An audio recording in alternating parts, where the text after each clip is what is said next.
Hey guys, welcome back to Smirconish.com. I'm your editor, Gilly Remen, and this is the editor's report. So, like every week, I'm going to highlight some pieces on our critical thinking section, and of course, we have some really interesting things that are really timely and really relevant to what's going on in the news. First, I want to start with a few pieces on Columbus Day, since that was this past Monday. We have our first author, Elizabeth Rodriguez. She's an attorney and a soccer mom, and she wrote a piece called In Defense of Columbus Day, where she elaborates on Professor Warren H. Carroll's essay called Honoring Christopher Columbus, where she acknowledges both sides of the Columbus Day debate, but ultimately comes to the conclusion that it's a holiday that should be respected. And then we have Dr. Christopher Benetti. He's an Italian-American civil rights activist, a political scientist, and an adjunct professor in political science and history at the Middlesex County College in Edison, New Jersey. And his piece is called Italian Americans Need Your Respect, Not Your Protest. He discusses what Columbus Day means to the Italian American community and the culture, and he argues that culture is marginalized, still marginalized till this day. A bit about politics, because we all know there's a lot going on in DC right now. We have Claudia Allen. She's a semi-retired professional in the marketing and publishing industry, and she wrote a piece called The Right to Representation Free from Corruption, where she elaborates about how Americans should be focusing on the impeachment inquiry and making sure that no one, not even the president, is above the law.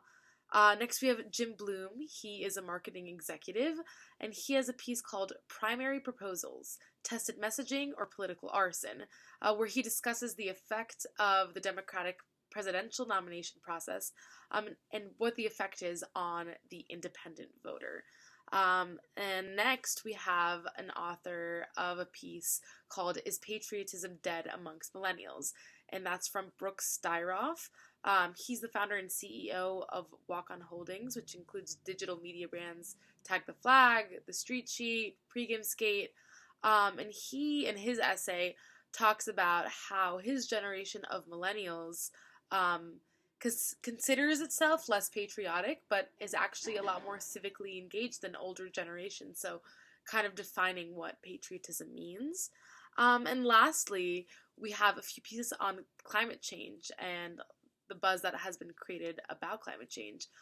We have Michael Wilkinson, who is a junior at Tufts University, who is currently traveling in Vietnam, Morocco, and Bolivia, studying the geopolitics of climate change and how they intersect with issues of food, water, energy. So he wrote a piece called Energy Injustice is Exacerbated by Climate Change, a Look at Vietnam, where he kind of explains how renewable energy development in Vietnam reminds us that we must take enormous caution not to transition into renewable energy too abruptly and too lightly. And lastly, David Daly, who is a Middle East-based accountant, he wrote a piece called Climate Warriors of Tomorrow, where he elaborates on his encounter with the young climate protesters in Salzburg, Austria, that were inspired by Greta Thunberg. And finally, I wrote a piece, my second piece for Smirconish.com, called Redefining What Success Means, where I kind of talk about how society defines success, and I break down the new Gallup poll about how America defines success, and the interesting findings that they have there, and of course my opinion too. So check all that good content out on the website. And of course, if you ever want to submit, please send an email to editor@smirconish.com. I would love to work with you. We would love to have your opinions and your independent thinking on our site. So just email my way. And as always, keep thinking critically. See you next time.